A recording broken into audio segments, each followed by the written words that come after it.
Subscribe now and press the bell icon. Never miss an update. बिस्मिल्लाहिर्रहमानिर्रहीम। आज का हमारा लेसन है, एक्सरसाइज हम करेंगे 10.8 फाइनेंशियल अकाउंटिंग बाय लार्सन की जो बुक है 18th एडिशन है। ये देखते हैं इसमें क्या है। Mullen enterprises pays 2,35,200 for the equipment that will last 5 year. 2,35,200 equipment की कॉस्ट है और इसकी life estimated life 5 year and have a 52,500 salvage value और 52,500 इसकी सालवेज वैल्यू है। By using the machine its operation for 5 year company expect to earn 85,500। तो 5 साल में कहता है कंपनी एक्सपेक्ट करती है, अंदाज़ा लगाती है कि 85,500 एनुअली कमाएगी वो, after deducting all expense expect depreciation. कहता है 85,500 कमाएगी सिवाय के तमाम एक्सपेंस निकाल के, डेप्रिसिएशन के बगैर। Prepare a table showing income before depreciation, depreciation expense and net income for each year and for the total 5-year period assuming straight line depreciation method से और डबल डिक्लाइनिंग बैलेंस मेथड से।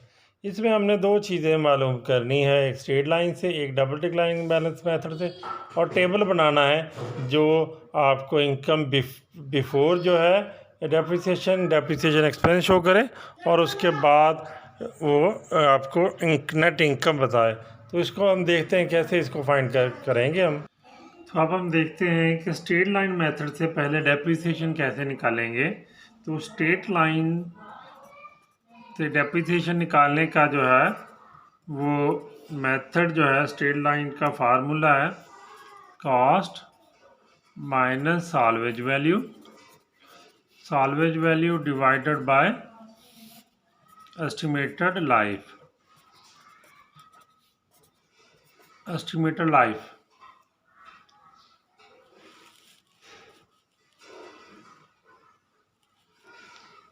अब जो है हम इसको जो है हल करते हैं, देखते हैं कॉस्ट कितनी है। कॉस्ट है 2,35,000 माइनस जो है साल्वेज वैल्यू है 52,500।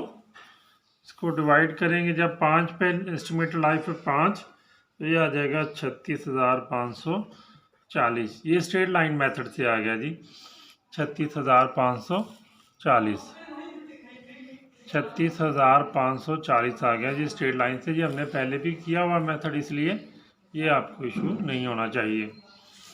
अब हम इसको देखते हैं, इसका जो है वो टेबल बनाना है हमने।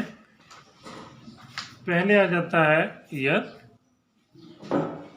ईयर्स में जो है वो हम लिखेंगे ईयर्स में पहले ईयर 1, ईयर 2, फिर ईयर 3, ईयर 4, इस तरह जो है वो, फिर हम ईयर 5। इधर जो है वो हम लिखेंगे income before depreciation. Income before depreciation वो दी हुई है 85,500 सभी में। इसमें भी 85,500 है, इसमें भी 85,500 है, इसमें भी 85,500 और इसमें भी 85,500। अब हम लिखेंगे डेप्रिसिएशन एक्सपेंस। डेप्रिसिएशन एक्सपेंस अभी हमने निकाले थे 36,540, फिर 36,540, इस तरह 36,540 अगले साल, फिर जो है उससे नेक्स्ट ईयर, और फिर जो है वो 5वें साल भी 36,540। अब लास्ट जो है वो हमारा कॉलम है नेट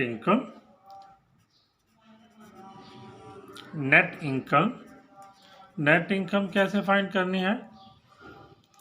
इनकम बिफोर डेप्रिसिएशन से डेप्रिसिएशन एक्सपेंस माइनस करते जाना। 85,500 से 36,540 जो है वो माइनस कर दें, तो 48,960 आ गया। फिर 85,500 से 36,540, तो ये सभी में 48,960 आता जाएगा। इस तरह जो हम लिखते जाएंगे और ये सारी डेप्रिसिएशन जो है नेट इनकम आ जाएगी। एंड पे जो है वो टोटल कर देना है, 2,44,800 हो गया। इस तरह डेप्रिसिएशन का जो है टोटल कर देना, इनकम बिफोर डेप्रिसिएशन का जो है वो टोटल कर देना। इस तरह से जो है ये आप मालूम कर सकते हैं। अब हम दूसरा मेथड देखते हैं डबल डिक्लाइनिंग से। हमने ईयर 1 2 3 4 5 ईयर लिख लिए। बिगनिंग बुक वैल्यू है इसकी, beginning book value, beginning book value पहले लिखेंगे। बिगनिंग बुक वैल्यू जो है वो पहले थी, पहले साल के शुरू में 2,35,200। अब एनुअल डेप्रिसिएशन है, एनुअल डेप्रिसिएशन जो है उसका जो है हमें रेट चाहिए।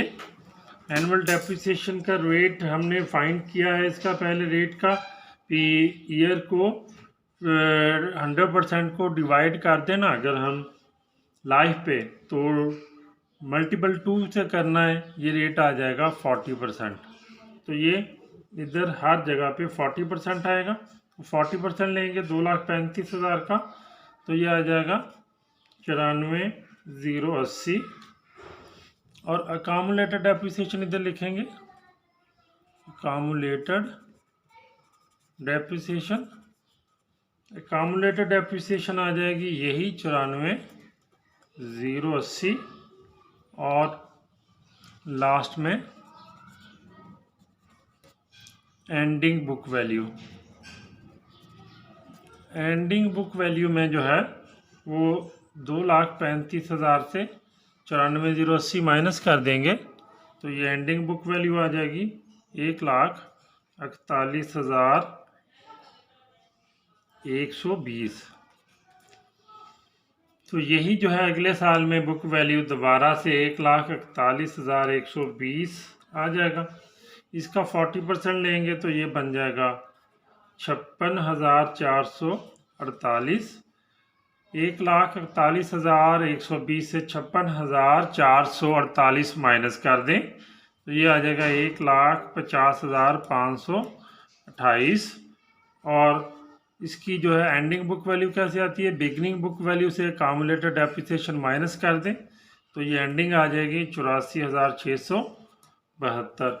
इस तरह ये 84,672 जो है इसकी बिगनिंग बुक वैल्यू बन जाएगी। इसका जो है वो 40% लें तो 32,172। टोटल करें अकामुलेटेड डेप्रिसिएशन में, ये 1,50,000 ये पहले था, 32,000 ये हो गया, जमा होगा तो ये 1,82,700 बन जाएगा। इसमें से 8,84,672 से माइनस करेंगे जब हम, तो ये आ जाएगा जी 52,500। अब 52,500 जो है इसकी बिगनिंग बुक वैल्यू, तो यहाँ पे डेप्रिसिएशन कुछ नहीं आएगी, यहाँ पे 1,82,700, 52,500, इधर भी 52,500, 0, 1,82,700 और 52,500। इस तरह से ये हम टेबल बना सकते हैं। ये पहले भी हमने मेथड पढ़ा हुआ है, इसलिए इसमें कोई प्रॉब्लम नहीं होनी चाहिए। और अब हम इसमें देखेंगे कि इसके जो है नेट इनकम कैसे आएगी। पहले जो है उसी तरह जैसे हमने पहले पढ़ा था, income before depreciation, income before depreciation वो हमने ली हुई है हर साल 85,500, हर साल 85,500 लिखते जाएंगे जो हमारी बिगनिंग बुक वैल्यू है। और इसमें से डेप्रिसिएशन एक्सपेंस, अभी हमने डेप्रिसिएशन एक्सपेंस जो है निकाले हैं हर एक के। पहले 94,080 निकला था, दूसरे का 56,448, फिर 32,172 और फिर 00 ये निकले थे। उसके बाद हमने नेट इनकम या नेट लॉस निकालेंगे। Net income, income before depreciation से डेप्रिसिएशन एक्सपेंस माइनस करेंगे तो 85,500 से 94,080 माइनस करें तो 85,80 ये आ गया जी। देखिए ये माइनस में आएगा। इस तरह 85,500 से 56,448 माइनस करेंगे 29,052 आ जाएगा। इस तरह अगले जो है 53,328 आ जाएगा। फिर 85,500 ही आएगा इसका, फिर 85,500 आएगा। इसका टोटल कर लें तो ये आ जाएगा 2,44,800, इसका 1,82,700 और इसका जो है 4,27,500 आ जाएगा। इस तरह से मालूम कर लेते हैं इसका। फिर भी अगर कोई मसला है तो आप पूछ सकते हैं। ओके, अल्लाह हाफिज़।